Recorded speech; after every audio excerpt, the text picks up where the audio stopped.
what is purpose?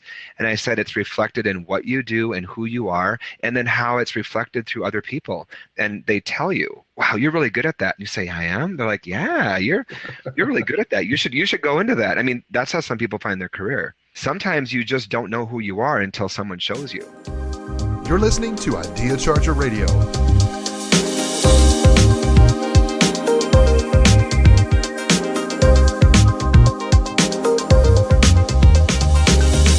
Hey there, Success Chargers. It's Scott, and welcome back. It's episode 13, and wow, can you believe it? Halloween is behind us. Thanksgiving's just around the corner. Before you know it, it'll be 2016. But don't let off the gas just yet. I know it's tempting. I know it's there. I know right now you're regretting the decision to eat those 4 bowls of candy that were left over in your neighborhood after Halloween. But let me ask you this. What is your biggest competitor doing right now? The person that you've got a target on their back. I bet they're starting to slow down thinking, it's the end of the year. Now, unless you're in retail, if you're in retail, this is the time to go and blow. It's normal. This is when you should be cranked up. Your planning should already be done. You should be in a full-on execution mode right now. In your own business, sometimes do you get lulled into a certain time of the year where you think it's okay not to be as productive, where you give yourself permission not to pick up the phone and call someone, and you kind of let off the gas a little or hit the cruise control and say, you know what, let's just slide right on through the holidays. You know, I had a conversation with someone just the other day that said, I kind of like coming in during the holidays. That day after Thanksgiving, if there's a few people in the office, I wouldn't mind being one of them, as long as I wasn't out of town visiting family. Or maybe sometimes over Christmas. And in Houston, it makes a big difference. When the school is out, the traffic is much better. And I don't know what it is. I think people just bank up their vacation, and there's certain companies that naturally slow down. But I find that people in sales, people that really are trying to be productive in their careers, they take advantage of that downtime, and they go in when it's quiet, and they're strategizing. They're laying out their plan so they can hit the ground running at the first of the year, not waiting until that first, second, or even third week of January to pull the trigger and start making things happen then. The winners are executing right now their 2016 plan, and it's okay if they close some business early and finish out 2015 with a bang, because 2016 they're going to hit it with the hammer down, just rip roaring, ready to go, knocking it out of the park, and they're going to be head and shoulders above everybody else by the end of the first quarter, and there's no reason that can't be you, unless you are one of those people that, I don't know how to say this, but it's been a difficult year for some of you. And my enthusiasm is not lost on you, and you want to be excited about where you are, but maybe you're a member of something that we call the White Box Club. Maybe you've fallen victim to a downsizing of a company, a layoff. You've just flat out been fired from a job, or you decided, I've had enough, I've quit, and I'm walking away. And we're going to take a look at what you ought to do in those situations. But it's not just for those that find themselves in that White Box Club. So our guest today is a friend of mine named Michael Sunnarborg, and Michael is by trade a technology professional, but he also does a lot of great work in the sort of life coaching and life balance management kind of way. He's an Amazon best-selling author, has a number of books that are out there. We'll put the links right in the show notes, so you can be sure to find those. He's got a new book that I'm so excited about called, you ready for it? The White Box Club, and it's coming out this week. Okay, so we're going to tell you all about where you can find it. Hint, you can find it on Amazon. But we'll have links for that as well, so you can find out about all of Michael's stuff. He and I are going to share a little bit of story about how we met, how we've stayed in touch, what our connection has been over the years. And we're also going to let you know what to do when you find yourself in one of those difficult career moments that maybe change was thrust upon you. And I'm here to tell you, as somebody who has seen that, I've been the right guy at the wrong time, the wrong guy at the right time. I have fired myself from a job, and I've never been happier. And I'm sort of looking at the numbers right now. I'm not trying to brag, folks, but I'm going to tell you 2015 just might be my most successful year ever. And I've done it on my terms. But I've learned a lot, and that's a lot of what we're sharing with you. We're going to talk about how you don't have to put your dreams on hold and wait for something bad to happen. You don't have to just step out in blind faith and hope something will happen, but that you can actually start to blend those things together, start taking action to build your future today. You can step away So when you have that opportunity that the Box Club membership is thrust upon you, you're ready. You're already off and running. And just like your competitors that are not going to be ready for you to come out of the gates at the early, like the first week of 2016, like you're going to do, because you listen to this show and you're different and you're better than everybody else that's out there. Don't let them tell you any different. So sit back, buckle your seatbelts, put your trays in the full upright position, everything locked in the overhead bin above you. It's time for our interview with Michael Sunnarborg.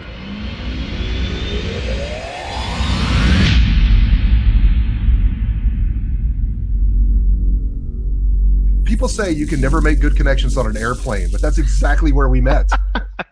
It is. We were both traveling God knows where several years ago, randomly wound up sitting next to each other on an aircraft and decided to just stay in touch.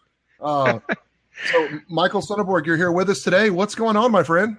I am Mr. Scott, Mr. Connection Master himself. I am doing really good. And yes, it was Scott and I did meet on an airplane. And, I have had some of the most profound conversations with people on airplanes because you're kind of stuck there for, at least an hour or two. And you can't help but kind of, hey, what's going on in your world, So it was really a fun conversation. And as I talked to Scott about how I was manifesting my dream of being a writer and speaker and coach, and he was talking about, hey, I do teaching and training and coaching, and I'm doing podcasting. And I mean, we're just sharing our visions. I'm like, yeah, we need to stay connected. And of course, as the connection master, you were like, well, of course, that's my business. So it was a great relationship from the get-go. Oh, that's awesome. It is good to hear. Well, you have a couple of projects you've worked on over the years since we've known each other, but you've got one that's pretty hot right now. For anybody that's watching this right now as we record on Blab, you'll see Michael's name is up there under the moniker 21 Days to Balance. That was a previous project you did, right?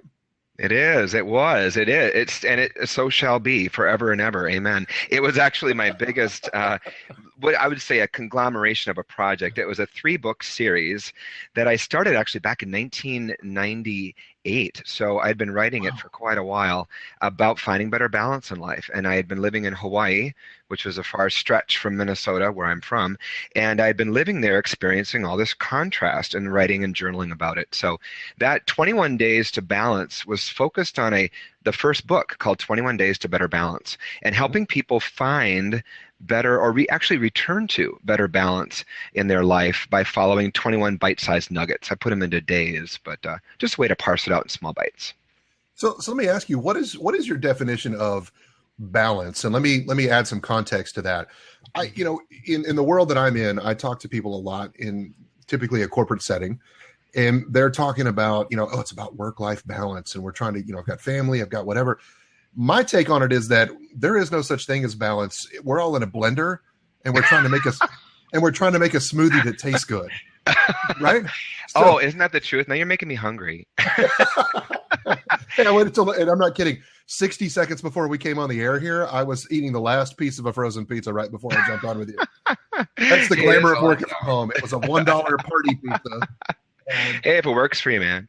You're absolutely right, though. You've hit it right on the head, and it isn't a work-life balance or it's integration, and it's simply integration. And that was basically what I learned after doing my research and my writing and such.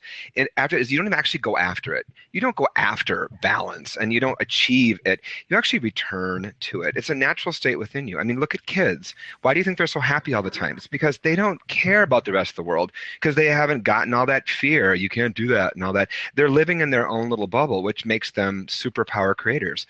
Well, we're all that little superpower creator too. We just forget.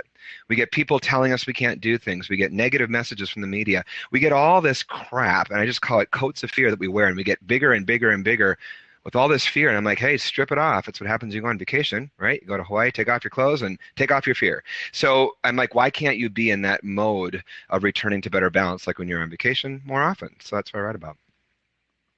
Go to Hawaii, take off your clothes. That sounds like a good vacation. Hey, I've worn boxer shorts and flip-flops for 10 years. I'm like, okay, when's the change of season? So I actually moved back to Minnesota because it was 85 and sunny around Hawaii, right? Same reason I moved there. I moved back because, I grew up with change of season. I got something to look forward to. We wear different clothes. Right. We eat different foods. We even talk about different things. The weather, right? It changes here every 3 months. So I'm like, hey, that's a contrast. Yeah. That is awesome.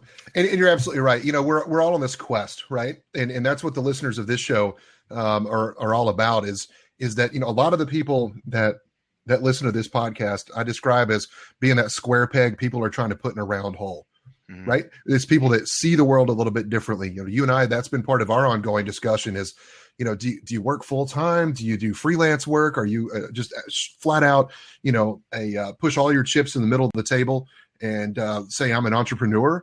And then what does that look like, right? In terms of balance and how we find what's really satisfying for us. But your latest project kind of takes a look at people that maybe have that unique opportunity to explore some of those, I'll call them entrepreneurial tendencies that many of us have. Um, you've got a new project now called the White Box Club. Tell us about that. This is a really cool idea. Well, what's funny is you just did a great segue. Thank you very much about the idea of career choices. We're all trying to navigate our way. And then as an entrepreneur, just like you, I'm also kind of torn between the work world of working for other people and working for myself. And it's kind of a bridge building strategy, by the way. So if you have a passion that you really want to turn into a career or a job, start doing it. Don't wait, to quit your job or get laid off or don't have to go from one to the other. It's an and, make it part of your weekend and some, evening activities. Start writing if you want to write or start talking to people. So I was doing that, and I actually have held full-time work in and out of full-time work while I've been writing and speaking for many years. And I had a great job. I am in technology by trade. So my master's is in IT. So I'm a very people person with a lot of structure. And I was heading up an education and learning department of a technology company right in my domain. Technology, it was in healthcare, it was education and learning, and I loved it. And the company restructured, and this just happened last year, about 6 months ago. And I got to work one morning, and I got a message. There was an urgent meeting on my calendar, and I got there, and all of us sitting in the room were waiting for this urgent meeting. And I thought, oh, it's like the new product changes are coming, right on. And the CEO came in, closed the door, and said, yep, we're taking a new direction, and everybody in this room is not included. You basically are being laid off effective immediately. After this meeting, you can grab a box from the reception desk, go back to your office, collect your things. You need to be gone within the hour. We're sorry to do this, but it was a necessary step. And that was it. About 30 seconds. And that was it. We all just kind of sat there. And I went, I think I'm supposed to be here to help these people because I'm not getting laid off. I mean, I just got a raise and I just started a new product launch, and I'm a well-being coach. They know that. So I'm supposed to coach people. No, I was included. And so I got my white box, I packed up my stuff, and within 45 minutes, I was sitting in my car going, wow, now what? Okay. So I went home that weekend. I called my mom. I just love my parents. I called my mom and said, Mom, I got laid off. And she said, come home. So luckily, my parents lived 4 hours away. I drove home for the weekend. I started a blog about it called the White Box Club. I got my white box, and then I thought, you know what? I'm going to write a book about this. And so I did. And now 5 months later, the book's coming out. So it's called Making Lemonade. I've always been one right. to make lemonade out of the life lemons, and so I have. And it's just taking an opportunity and saying, wow, what am I learning from this, and making it into something productive. It's really amazing where we find our inspiration, right? Those of us that go out and explore some of those creative desires. Do I want to write a book? Do I want to try to help other people out? What am I trying to do? For you, it was the world's fastest club initiation program, right? Yeah, it happened pretty fast. 45 minutes from I didn't know I needed to be in the club to I'm now, it's like the old, I'm not just the president, I'm also a client. That's from the old right. Hair Club for Men. Hair Club for Right? Men. Look at this beautiful hair. I got this because I was one of the first clients. Yeah. Exactly. Like, what qualifies you to be the guy that's in charge of the White Box Club? It's like, this white box? Yeah, right here. I got one. That's really funny because the first thing I did when I said I was going to write the book is I didn't tell anybody because, in fact, my mom is one of my best advocates. She says, you know what? Why don't you just go through the process and then write as you go through it? Don't write a book about what to do until you've done it. And I'm like, oh, that's some good advice because I was already thinking of the solution. I write about better balance and I've got these books about solutions, but I'd never been laid off before. So she's like, why don't you just be laid off? And why don't you go through all of the steps and then make that your blogs which you write about anyway, what's happening in the moment. And then those become the chapters of your book. So I'm like, of course, my mom is the wisest person on earth. And she knows me well. She knows exactly what I need to do. And she was absolutely right. But then I also thought, I want to connect with other people. So in the spirit of connection, I thought, I can go through this alone. And it's in my chapter on grieving. You can grieve alone, and you will in many parts of it. But in other parts, you have to reach out and you have to let people know what, I need your help, or I need your support, or I would just love to have your ear today over coffee because I'm feeling pretty crappy. And you know what? That's when your real friends step up. So I formed the White Box Club Meetups. Every 2 weeks, every second Wednesday and fourth Wednesday of every month, I formed a meetup group, and meetup is free. You can go online to meet up and form a meetup. To the website. For those that don't know. I did. I thought I'm just going to form a meetup called the White Box Club and put other people like me into a room. I had lots of friends who had been laid off recently. It's just kind of a sign of the times. And so I started the club so we could network and talk, and I could learn stories from people, and then it actually helped me write the book. So it was a collaborative effort, and I have made so many cool connections because of it. It's been a blessing in disguise. It's been really a great opportunity. And you don't think about that when life hands you, a lemon. But boy, I'll tell you, change is always an opportunity for something new, and this has been amazing. It is so remarkable. If you ask anybody what it takes to be successful, I talk a lot about, connection, because I think in order for people to be successful in personal relationships, business relationships, build a profitable, lasting relationship with a client, customer, whatever that relationship looks like, you've got to be able to connect. I mean, that is the common thread. But I think you tapped into another element that's probably a close second, if not on equal par. And that's the idea of resilience, right? So would you describe that the White Box Club, when you guys get together, is almost I don't want to say a coaching session, but it allows you to sort of take that energy that may be negative, all that negative self-talk, all that, many people, when they have a new project, suffer from what we call imposter syndrome, right? They're like, who am I to say that I'm an expert or that I have knowledge here? Because we so much seek validation from other people. Yes. And as you went through the progress, how did that change for you? Because you said you'd never been laid off, but you'd always talked about balance, and then somebody knocked you completely out of balance. Tell us a bit about that walk back, and maybe you're not all the way back yet. I don't know. Tell me kind of where that is so far. Yeah, that's a great question. I think one of the first things someone asked me when I got laid off was, "Oh yeah, so now what are you going to do?" Because they knew that I was coaching people through job transition, and I said, "Well, I actually know what to do from a tactical perspective. I even have some tools, a personal priority grid. Get clear on what you want. I have these tools I'd already created just for my own friends and some of my coaching clients, and I thought, I've got the tools, but then I thought I need to experience the whole process and really experience it, not from my heart, my head, but also from my heart and from my experience. I mean, like, really embrace it. So what happened was the whole White Box Club meetups, that is what really shifted me. And you're absolutely right. They are like coaching sessions. In fact, I even come into them as a transition coach, because that's what I've been doing, a health and wellness coach by certification. And then I formed it to transition coaching because that's where I found my niche. A lot of my friends are being laid off. People I knew needed help with their careers or even their personal life relationships. I can coach on those too. That's the whole balance piece. But the career piece really came up when all these layoffs were happening around me for major corporations that I used to work for.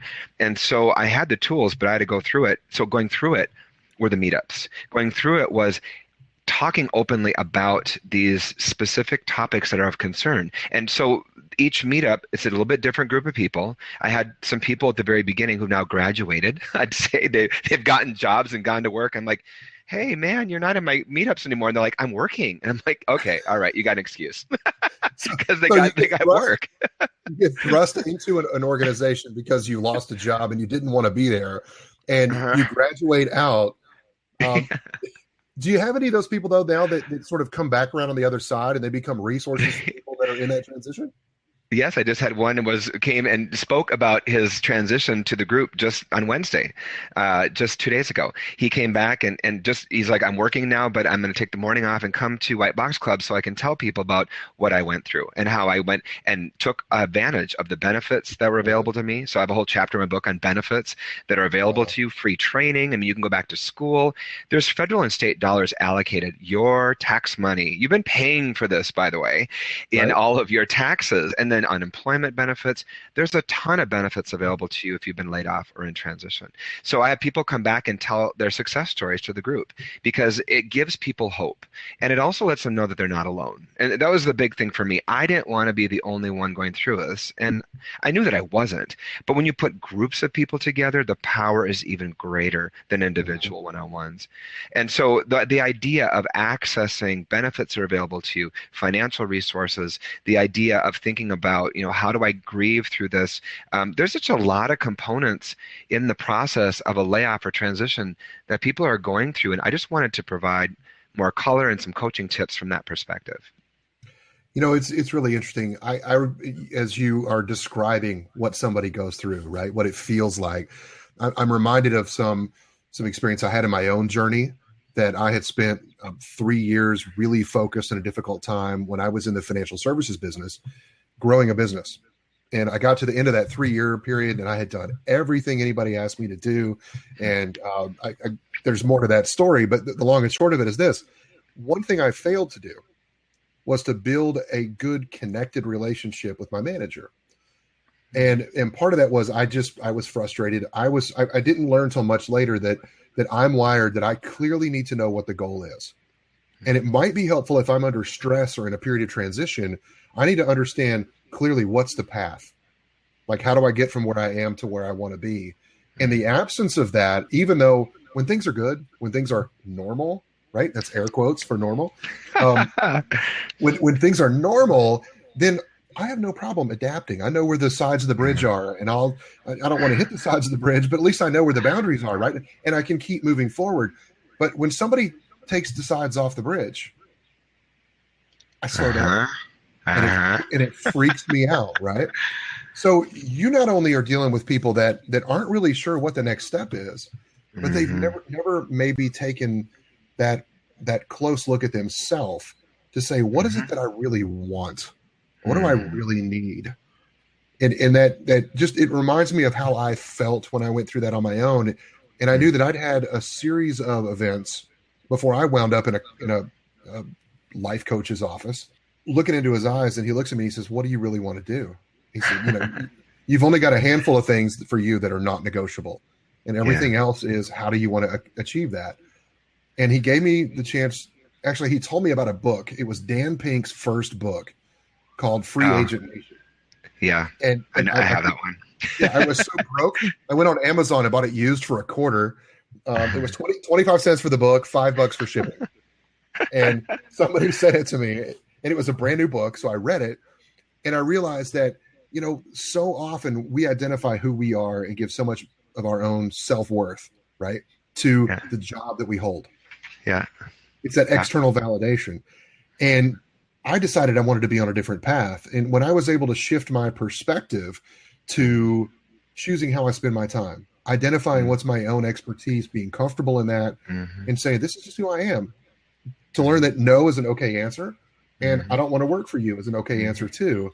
Yeah. And when I made that transition, I went on a journey of my own, that led me to where I am today. Hmm. I have my own business. Hmm. Part of that business is selling part of my available time as a contractor to another organization that's in the same field that I'm in, Hmm. so that I can have revenue today to take care of my family. Since you and I have talked, by the way, I've gotten remarried and I have a 3.5-year-old daughter. So, Wow. um, Congratulations. and I moved to a different city. I was in Yeah. Tulsa before, and now I'm in Houston. And I'm Cool. not sure I was living when we first met, but anyway, I say all that because a lot of us, until you get on the other side, right? You just mentioned Yeah. it on the journey. It's like, well, I could tell you what the steps are, Yeah. and from a tactical perspective, you'd be accurate, but you cannot ignore the emotional side of it as well. Yeah, yeah. And it's so great because you touched on a couple really important points. And in the book, I actually break it apart. So if you've read any of my books, I always split things into three parts: awareness, alignment, and activation, because those are the three steps that I use to find better balance in my relationships, in areas of my life, my career. And awareness is really trying to figure out in this perspective with your career search. It's like awareness. It's like, well, now what? What am I aware of? All the factors. Like I've been laid off, or I'm leaving my job, or I'm quitting my job. The grieving pieces of it. And then you said something very important about the stability of having a job and having something to go to when that's gone. And I call that losing your anchors. It's an anchor. You get up every day, you go to work. It's a sustainable source of income. When that's gone, that's a huge anchor. It's like an anchor on your ship has been completely removed or uplifted, and all of a sudden you're set adrift, and people are like, whoa, I don't even know where I am. And you're basically adrift on an open sea because your job is a huge anchor. And I always said that what you do is an extension of who you are. So your human being is first, your human doing is second, but what you're doing is an extension of who you are. So when you lose that identification of self through what you're doing, it affects your human being. You're like, who am I? I don't have a job or a form of giving back to the world. You feel lost. So you have to kind of go through that first to know what that feels like. And then you hit it right in the head. You said, then you got to figure out who you are and what you want to do. So this whole alignment, you got to get really smart about how you're stepping back and thinking about, okay, what do I want? What skills do I have? I got to get some clarity on who I am, what I bring to the table, and then what do I want? And that's that dreaming out loud. So my whole second part is about getting to know yourself. I mean, really get to know who you are now. You're very different than you were, last week, last month, last year. So what are your current skills? What are your current dreams? And how can that become the way you point your ship literally to a new destination? And then the last part is the activation. You got to make it happen. So then how do you activate your network? How do you refresh your resume? How do you get ready for interviewing? And now you've got the language, and I've got this great grid in my book. It's called the PPG, the Personal Priority Grid. And basically, what you do is you write down what you don't want, what you do want, and what you're willing to accept, and you get very clear. And then you go back through and you use that when you interview, use it when you write your resume, and you just keep updating it to get the language to say, yeah, that's not going to work for me, or this would be awesome. And then people can tell right away if you're in alignment with them and they're in alignment with you. I call it interviewing them as much as they're interviewing you for a job. Because if it's not a job you want, it's not worth it. If it's not a job that activates you, it's not worth it. And life's too short to work with people that you don't like. I mean, if you can choose an environment, choose one that's conducive to where you'll feel supported and uplifted and not oppressed. It's amazing how many people take a job for the money. And I say, well, good luck with that. Let me know when you need wellness coaching because you're going to get sick. I mean, seriously, it's going to make you sick if your happiness is your healthiness. So you hit on some really, really good points. And even no matter where you are at any point, you can also reframe your thinking and say, well, it could be worse. Maybe I do want to have a new career, or I want to go in a new direction, and I'll start thinking about it. But in the meantime, I can appreciate what I have. I have a job. I have income. I have a family. Even after you get laid off, you're like, I lost my job. Yeah, but you still have a home. You still have a car. You still have you have your family. I mean, you got to go back to it could be worse. And that's the ultimate reframing exercise. It could always be worse. I had a experience recently that, a few years ago, I was traveling and training and doing this, that, and the other. I mentioned I got married, and then I was in Australia doing some work. I was over there for a couple of weeks. And my wife and I connected about 3 days before I was coming home. And she said, hey, that thing we talked about before you left? We don't have to talk about that anymore. And I was like, what did we talk about before we left? I only gone 2 weeks, but I might as well have been, on another planet. And then I went, she's going to have a kid. She's pregnant. Oh. Right? Because I didn't want to surprise you at the airport, have you totally flip out on me. Because she knew it was a 24-hour trip, to get you home by the time you flights and layovers and time changes and date changes. And she said, I didn't know what kind of shape you'd be in. So if you need to freak out, do it while you're halfway around the world. And then come home in 3 days. And I was like, that's a pretty good strategy. Listen, I married a smart woman, right? But shortly thereafter, she looked at me and she said, we've never been through this before. I have no idea what it's going to be like. And she looked into my eyes and said, is there any way you could get off the road? Because similar to what I do now, I'm on the road, 100, 150 nights a year. And she looked at me and said, what, can you stay here? And it just worked out that a client offered me a chance to take a full-time job. So Cool. using the free agent mentality that I had, I said, okay, I'm going to sell all my available time to that one client Hmm. and be able to get off the road for a little while because it's the right thing for my family. Fast forward 2 years later, some of the things I was brought into the company to work on, the company, we'd taken that as far as they really were willing to go with it. Hmm. And I sat down and looked at the president of the company. He looked at me and I said, I've done everything you asked me to do. I think you guys are going a different direction. I don't see myself being as effective as I used to be here. I think I'm going to go back out and do some good in the world somewhere else. And we agreed to part ways. And I had no idea what my next move was going to be. Right. The magic time. I love that. Yeah, so you give yourself the white box. That's a cathartic experience as well, right? It is. And you know what, though? That's giving yourself permission to make choices that are healthy and in alignment with who you are. And that's kind of what I wrote about in the first book series was you need to find alignment with the people and the places that resonate with you. And everything has a life cycle. And I'm not trying to paint a dismal picture, but every type of environment and relationship has cycles. And we can, fortunately, choose to reconnect with people over and over again, like in long-term relationships, but then a lot of short-term relationships, which includes your job, and it may include where you're living, your current environment, and you can tell with friends and family, you go in and out of cycles, and it's really important to honor that because everything is changing and expanding and everything has a life cycle. So in our personal and most intimate relationships, we go through cycles too. We just continue to keep choosing each other because we're committed to choosing to make a life together. And then some people at some point don't, and that's fine too. So it's all a matter of honoring the cycles of life that we are faced with, and including the environments. So one of my favorite introductions when I had White Box Club the first couple months last summer when we started it is that I had a guy introduce himself at the beginning. We do introductions, and he said, hi, my name is Tim, and it's not his real name. My name is Tim, and I have been in my job for 8 years and hated it for 6. And I said, welcome, you're in the right place. Because he wanted to transition out of his job but had no idea how to start the conversation with himself. And I kind of coach the inside of people. I don't give them as many external skills. There's lots of people that do that. When I do leadership coaching, I coach the inside. What are your thoughts? What are your feelings? What are you focusing on? What do you know? What's your intuition telling you? How can we activate what's going on inside of you to help you start speaking and saying and doing different things, to make different decisions based on who you really are, which is what's going on inside of you. Like those kids, remember? Kids have the external conversation is the same on the inside because they don't have filters yet.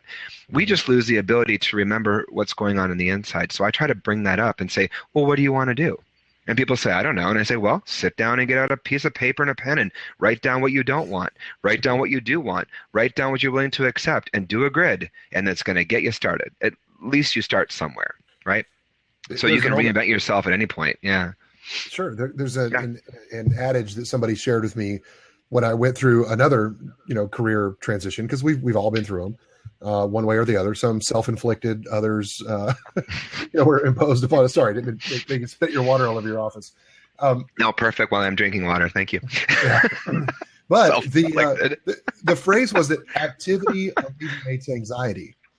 Activity alleviates anxiety, and I've given a lot of credit to that because your club sort of does that, right? It's like you can sit at home and wallow in your own misery and say, "Woe is me, the world is terrible." And you know what? People like parties, but nobody likes a pity party. So my encouragement to people is, just embrace it and go, you know what? Yeah. I mean, when you can look people that you barely know in the eye and go, hey, I'm Scott and this sucks. And they go, yeah, it does suck. So how do we make it not suck? Right. And make it better. And there's something about that, right? Just doing something, go meet people. And let me ask you this question. It's it's connection related, but it's also related to, the context of what you're talking about today. What do you think about these people that wait until they're a member of the White Box Club to finally start reaching out to build their network on, say, LinkedIn? Well, I figure it's their own path and everyone has their own timing. So I'll observe that as probably their wake-up call. And I think many of us have a different wake up call, quote unquote, wake up call at different points in our lives. And so for everyone, it's different. And so for some people, like LinkedIn is a great example. In fact, my Wendy Griak, who presented 2 weeks ago for White Box Club, talked about networking and working with LinkedIn. And she is a great career counselor who really is a fantastic LinkedIn whiz. She will tell you all the ins and outs because that for business networking is your number one asset. And she knows that. And so we talked about that because that's what you want to do. It has to be like your online resume, and it has to match your resume, by the way. If you send a resume somewhere and a recruiter's interested in you, they're going to go to your LinkedIn profile and they're going to go side by side. And if it doesn't match, they are not going to follow up with it. I can tell you that right now. So you better make that your match. It better be consistent, updated, and be the same as your resume, so that it's consistency. But this idea of this wake-up call comes to everyone in different forms. Now, I've had several near-death experiences, which I won't get into, but those are definitely wake-up calls. Car accidents, falling off a cliff, whatever it takes. Sometimes we have a near-death experience, and that will wake you up. Sometimes you have a death in the family. If a mother or father or sister, that will wake you up. Sometimes you get a white box, and that'll wake you up. Everyone has different moments where they wake up, or hopefully wake up, where there's moments of truth where they have to redefine themselves and say, why am I here? What am I here to do? And what is going on? Now what? It's a now what moment. So in these White Box Club meetings and in my handbook, we try to say, okay, now what? It's like, well, who are you? What do you want? Get to know yourself. And then, activate that knowledge. And I pepper those little coaching tips in there to take what you said could be potentially negative. This sucks. Yeah, it does. But how can we make this into a positive experience? Mm-hmm. So at the end of every meeting, I say, okay, so here are I call it Coach's Challenge. Here's my challenge. What are you learning from this? How is this helping you?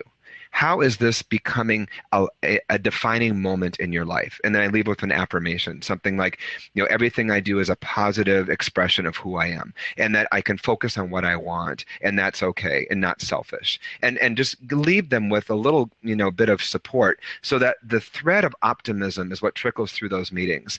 And people that come in that are really feeling down in the dumps, have just been laid off, they're going through the grief, I say, it's fine. Be where you're at. Just know this too shall pass. Just know there's support for you. Just know you're not alone. And you know what? It's going to get better. Just hang in there. And sometimes that's all you need. That's fantastic. So before we get any further, let me take just kind of a brief pause, because I don't want to miss the chance to do this. You probably have some people now that are thinking about it. You changed the context for me when you talked about wake-up moments. Because when we think about the white box, it's really, is it a stretch to say, if someone were to read your book, if they were to visit one of your groups, that, yeah, the context is primarily people that have just lost a job, but metaphorically, that wake-up experience, while it may be a different trigger, could they still benefit from the White Box Club and some of its concepts?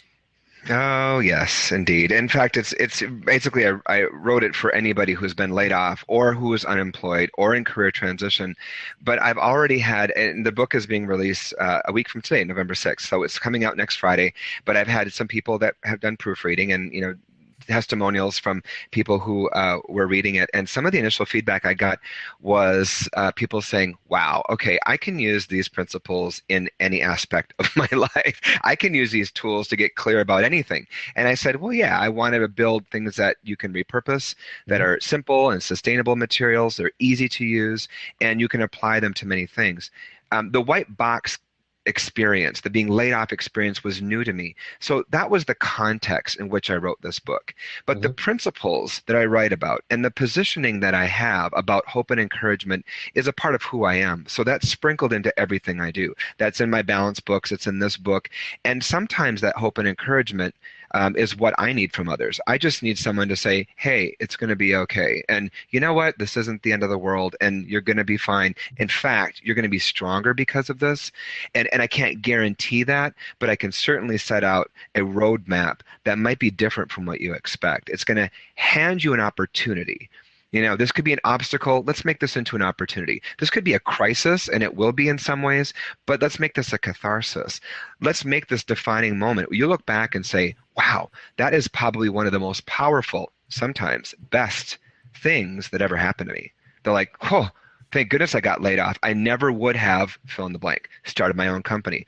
Never would have, fill in the blank, meet these people, or met my spouse, or started a new business, or traveled the world.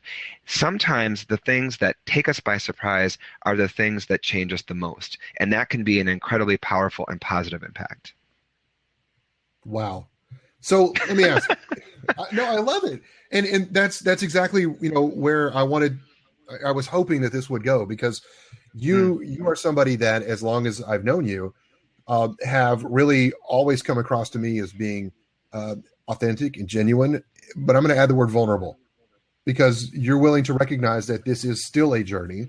It is still being defined, and you are still moving forward wherever this takes. And you're looking at it from what's your personal journey, from your own spirituality, and what that means to you. And it means different things to different people, from a career perspective, from a variety of perspectives. And we're going to get into a couple of those in just a quick moment. But let me ask this. What if somebody's listening and they say, okay, you're in the Twin Cities area? Is that right? Yeah. Twin Cities, Minneapolis, St. Paul, Okay. Minnesota. So there you are in the U.S. If somebody wanted to start a White Box Club in their neighborhood, if they wanted to do something like that, can you tell us a little bit about where they can find out more information, maybe access some of the tools you've put together, create a framework? Do they need to get in touch with you? Is that something they can do on their own? Can you walk through that process a little bit? Yeah, actually, that's just kind of what's forming right now. I've had the White Box Club up since June, so I've just passed passing the 6-month mark here of having the clubs available and the books coming out. I said again next Friday the 6th, it'll be live on Amazon. So the idea of this White Box Club concept is something that some people are starting to already generate interest. So I'm glad you asked. I have a website, and it's easily known as thewhiteboxclub.com. So if you go to thewhiteboxclub.com, there I have the meetup schedules for people who live in the Twin Cities metro area, and I have links to the handbook coming out next Friday. And I will also then, over the winter here, we're planning to set up some opportunities to have people access the White Box Club information, the meeting information, to be able to deploy White Box Club meetings at their site. So I've got a couple companies that are interested. Some schools, some colleges, and career outplacement have been interested in starting some clubs, and also some career coaches that I work with that would love to start their own clubs out in the West Coast, etc. So I'm looking at how we can package that curriculum and make it sustainable so that people can access that. I also have a vision. I'm talking to my team about putting together an interactive website that would be available through the whiteboxclub.com, where you could actually go online and experience the content of the meetings and be able to interact online with other people. So it'd be a virtual White Box Club, and that would be something I'd love to get up in the next year too. I have to get all my resources together, but I have some talented people working with me, and I absolutely trust their judgment and their work. So I'm very excited about that possibility. So you can find the beginnings of that community on Facebook. Is it Facebook / The White Box Club? It is. It's Facebook, the White Box Club, and then on Twitter at White Box Club. So those have also started. I've actually just started them just recently this last week. So we're just at that point now where I'm starting to put it out publicly. I really wanted to test the waters with the club this last 6 months, write the handbook, and really be able to do like a pilot and get feedback from people. And it's been such a unique and rewarding experience for all of us, and especially for me, it feels like it's been such a collaboration, and now I'm really excited to start bringing it out to more people. So it's a project in progress, but I think it's very timely, and a lot of people are responding to it, and that really helps me feel like that's helping my sense of purpose too, is to support this, to be a facilitator. I think it's phenomenal. Those of us that get that facilitation in our blood, right? We do because it satisfies us, right? It satisfies a need that we have. To leave the world better than you found it. And Michael, I'll tell you, you wowed them, man. They're soaking it all in like sponges, right?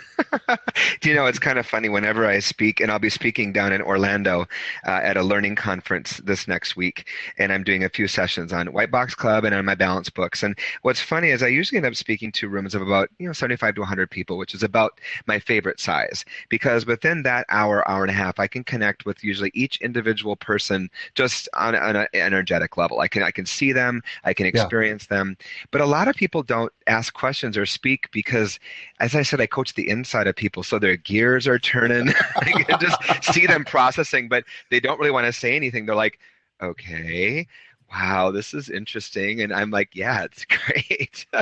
But some Wow. people are, it's very personal, and that's okay. That's just fine. It's a very personal message. Um, but you also said something, and I really appreciate your kind comments, is that I realized, so part of, when I got this white box was who am I? What am I here to do? I, Mhm. lost my job as a director of technology, but I still have all those skills and I can still transfer them. Sure. But my whole point of like what is my purpose has always been, well, I am an educator, so I know that Mhm. that's my purpose, to educate, but I do get to wear several different hats. So I've taught college for 8 years. I've been a consultant, and I'm an author. I'm a coach. I've been doing technology training. So I have all these different hats I get to put on, but I know that in my heart of hearts, I'm an educator. That's just who I am, and Yeah. so are you. That's why we Mhm. love training and facilitation, and it's part of who we are. So I tell people, I ask them, who are you? And what do you bring to the table? And it's a really big question, but it certainly helps them examine, what do I do that feels really good? What do I do that helps other people? What do people say to me like, wow, you're really good at that? How am I being, is that being reflected? And that's where I say a lot of your purpose comes from. And I write about that in my first book. What is purpose? And I said it's reflected in what you do and who you are, and then how it's reflected through other people. And they tell you, wow, you're really good at that. And you say, I am? They're like, yeah, you're really good at that. You should go into that. I mean, that's how some people find their career. Like, you're a great cook. You should be a chef. They're like, really? And then they end up going into cooking school. I mean, sometimes you just don't know who you are until someone shows you. It's amazing. Or tells you or reminds you. It's like, yeah, I don't think that's really your style. Really? My mom, she's like, really? You're going to do that? I'm like, well, I'm going to try it. She's like, okay, good luck with that, right? I have another segment that what I want to Sure. move to here, and it's something that we kind of think of as a lightning round. So this will be some more rapid fire questions. There's basically three that'll make you think, one that's pretty fun. So we're thinking 60 seconds or less for the answer. Define this word for us. What is success? Hmm. Success. Success in my world is feeling a sense of connection and feeling a sense of a receipt back for giving of something. So it can be monetary, it can be emotional, it can be physical, but success means that you've made a connection with someone or something that makes it feel like it's well balanced and it was meaningful. And if that comes back to me, I feel it was successful. What is happiness? Happiness comes from within. Like success, though, happiness is not something you achieve, it's something you return to because it's always within you. I really think our happiness is something we access that's always there. We just forget about it. Because when we're natural and we're relaxed and we're free and on vacation, that's my greatest example, we're happy because happiness is a natural state. So I don't think we go after it, we return to it. Oh, that's awesome. What advice would you give a 30-year-old you? Stay the path. Continue believing in your dreams. Don't give up on them. They will manifest in many different ways, many of which you cannot possibly imagine right now. But just believe that deep down inside, you know what your purpose is, and it's all good. Last question. This one's kind of fun. We'll see. You are stranded somewhere. Let's say it's a remote island somewhere. It's just you.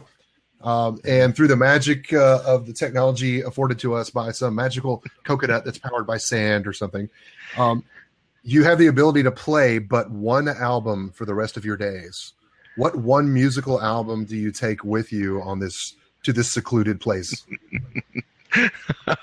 Oh, and you had to ask someone who loves music. I mean, like every single possible musical score you can imagine. It would have to be something that would calm me and soothe me. So I'm going to say anything by the artist Altus. It's Altus. And he's been giving away his music for free for years and years and years. And it's very ambient, it's calming, and it's absolutely delicious. We will also include a link, Michael, to where people can buy your book if they're interested. Now, I know Great. there are some tricks. You and I know some people, and one of the tricks to getting people really pushed up on those top seller lists is to get enough people to buy on the same day, and release day is a good rally point for a lot of folks to make that happen. Can Release they day, pre-order the yeah, book? launch day is a biggie. Yeah, in this case, I didn't do pre-order Kindle this time around because the Kindle book is actually going to be released after the paperback. And the Okay. reason I did that is because the paperback book is a workbook, and it actually has room in there for you to write in your answers and exercises, so it's more interactive. And you can do that on Kindle. You can if you print the pages out, but I Yeah. wanted people to write in it. So it's Okay. interactive. So the print book comes out first. The print book is released next Friday, week from today, November 6th, on Amazon.com. You can also go to the whiteboxclub.com for links. They'll be updated, as well as my website, michaelsunnarborg.com, on the books page. So I'll provide those links to you. But it will be available starting next Friday the 6th, and that is launch day. So if you're going to buy the book for you and or a loved one or someone, buy them next Friday because, as you know, our algorithms go, hey, and it just puts it up in the search engines faster, and it gives people more exposure, and then it reaches more people. And as authors, you know, we love to have that exposure because that's what we're here for. I'm here to reach as many people as I can with a message that people have been teaching me. So I'm here to pass it on. Thank you so much for that. Michael, appreciate your time today. Thanks so much for being with us. Thank you.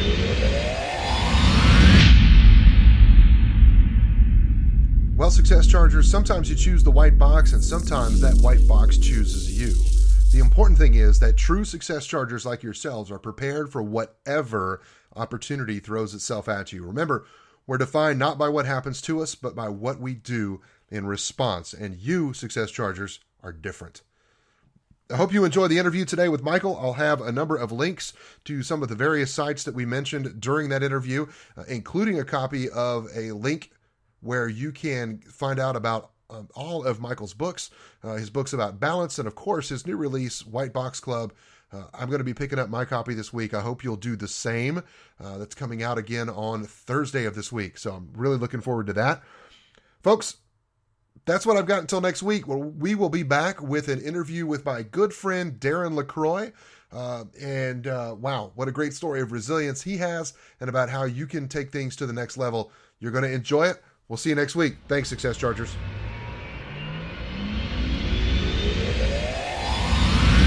If you enjoyed what you just heard, please post your 5-star review and subscribe to Success Charger today. Your future is waiting.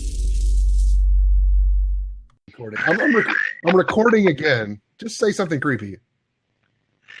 You will be assimilated to the Michael Sunnarborg. So bad.